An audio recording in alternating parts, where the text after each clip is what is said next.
most people are on board with the same ideology I have. Islamic extremism is the problem. The people need to be hunted down and killed and brought to trial. Apparently, the president doesn't think that. He thinks that the terrorists have legitimate grievances. And I quote, "We do have to address the grievances that terrorists exploit, including economic grievances." What grievances? The United States has funneled trillions into the Middle East over the last 50 years in benefits, in military support, in stopping evil in the world, and economic and military aid to these countries. They established a peaceful democracy in Iraq. What grievances?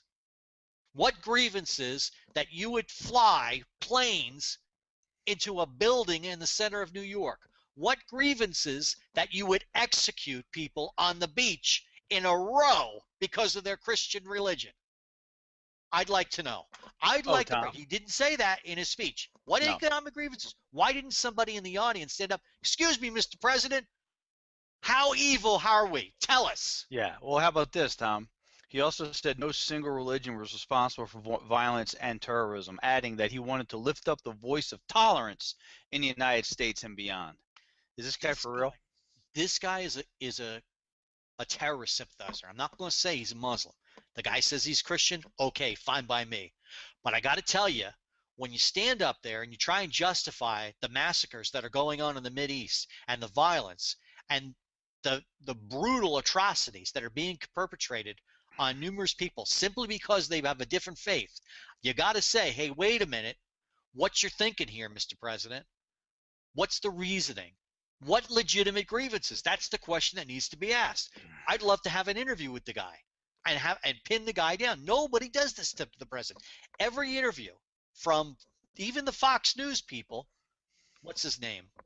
O'Reilly, never ask him these questions. What grievances? Specifically, what would justify this sort of behavior by these Islamic terrorists?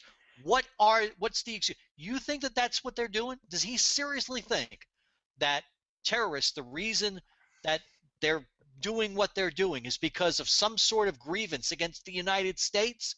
That somehow supporting Israel and their right to exist is somehow a legitimate grievance?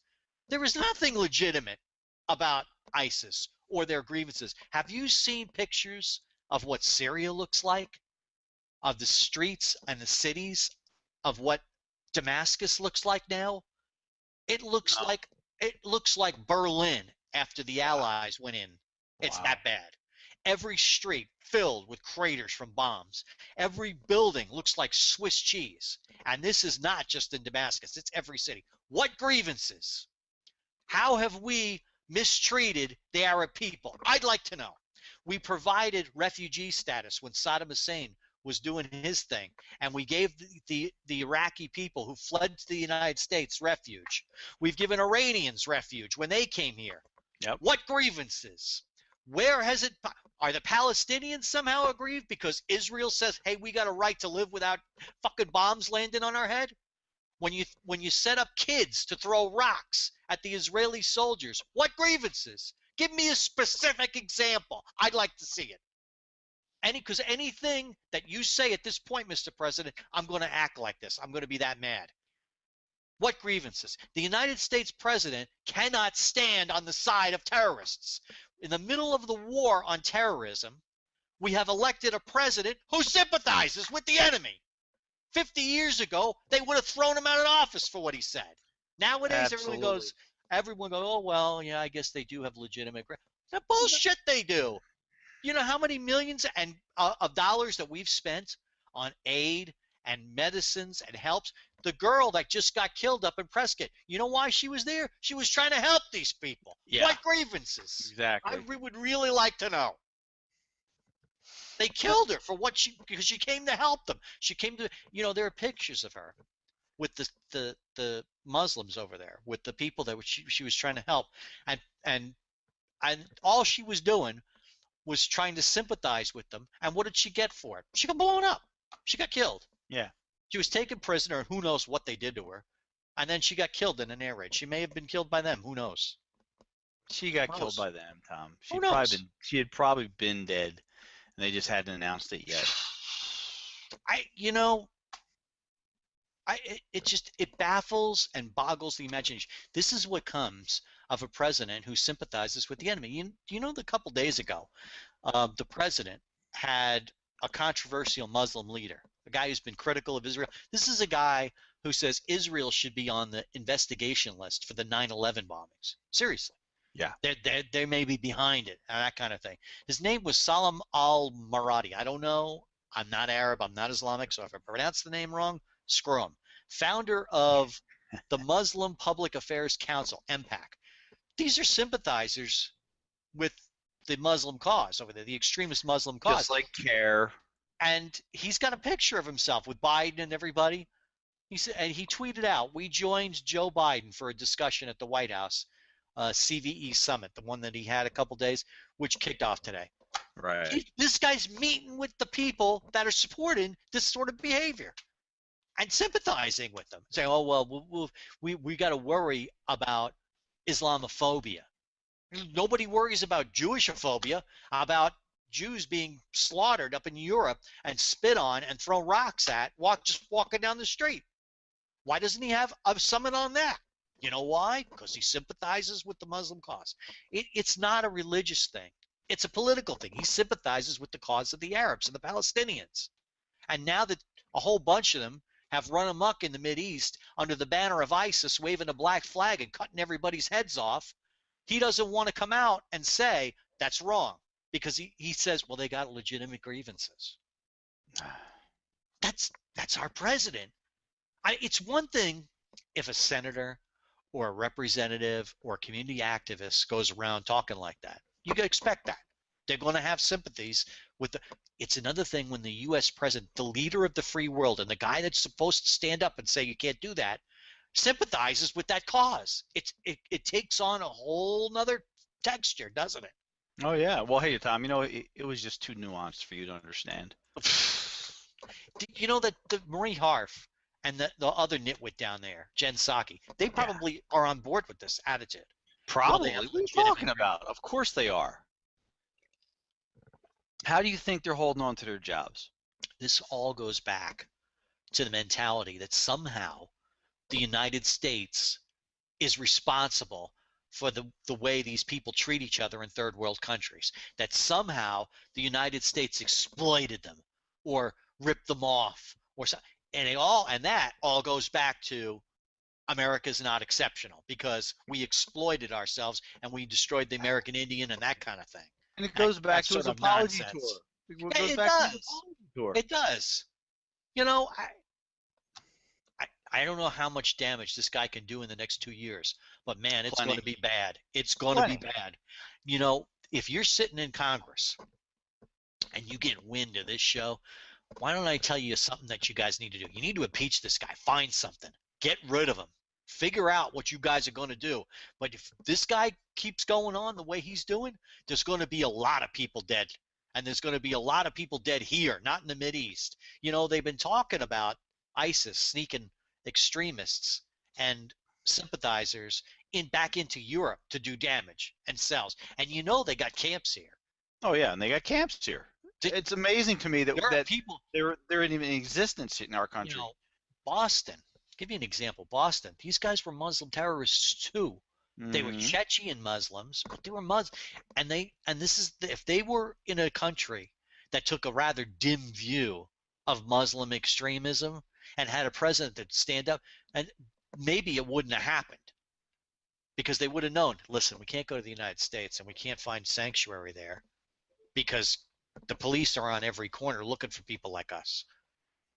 But when you create an environment in which you as the leader of the free world say this behavior is kind of okay, or they got a legitimate grievance, then they say, we've got a friend in the White House. Let's get away with what we can. Let's do what we can. Exactly right. He's opened the door. They're like, he's defending us. Every turn he's defending us. Of course they're going to try to take advantage of it. That's a real opportunity that they're going to take advantage of. Exactly. Well, we'll push his buttons because no, we can push him. Let's see how far. Sure. We could go with this. We could get away with this. Because when a president like George Bush stands up and goes, we're coming for you, you pricks, wanted, dead or alive, Right. they know, better hide. Mm-hmm. Better look. You know, Osama bin Laden, when all this stuff was going down, you know what he was doing? He was hiding. He was climbing in beneath mountains in Tora Bora to avoid the U.S. eye. Because the president had said, we're coming for you. It doesn't matter if you actually get them or not. You need to create the attitude. Even if the President Obama, were to not do anything more militarily, he could have a profound effect on what's going on in the Mideast by aggressively addressing the issue. But when you come out and you say you've got legitimate grievances, then they go, well, hey, it's open season. Let's do something else. Let's move on Iraq. Let's, we don't have to hide anymore. That's the thing. We don't have to hide. And they came out of the hiding like ants. Oh yeah, they did. They're pouring over the Mideast. It's just like ants. And you got to pound the anthill every now and then, keep them in the hole. Yeah, and they're doing it publicly. It's like just, they're just doing it publicly. it's bizarre. It's extreme what he said. It's crazy talk from a president. It really is. You can't talk like that. Even if you feel that way, you can't talk that way, because people like over in the Mideast, these ISIS guys are going to start putting lots more in those cages and burning them up, because they're going to say, we got a friend in the White House. We've got legitimate grievances that we can explain. And the next thing you know is you're going to get the call. And like I said, I predicted this. You're going to get the call. ISIS wants to talk. ISIS wants a seat in the UN. ISIS wants reparations. Because they're pulling that shit in Cuba. They're saying, it's because of the United States embargo that Cuba looks like the way it does. Yeah, no kidding. It's our Really, it's our fault. How about, why didn't you trade with communist Russia? Why didn't you trade with communist China? You were free to trade with them. So why does your nation look like that? It's because of you, not anything the U.S. did. And the legitimate grievances that the Arabs have, the ISIS group, are a bunch of shit. And that's why he didn't say what they were, because there ain't any. There's only one solution for this. When you have an evil like this that is sweeping the Mideast, you need to go in and you need to clean it out. You need to go to the other nations and say, look, you guys are in trouble too, because you're going to feel it first. You're in Europe. You're a lot closer. Oh, yeah. And if you don't man up and do what needs to be done, when the final war does come, because it will, this nice little country called France and stuff, that'll be our territory, because this time we ain't giving it back to the Germans. We're going to keep it. That's how this is going to play out.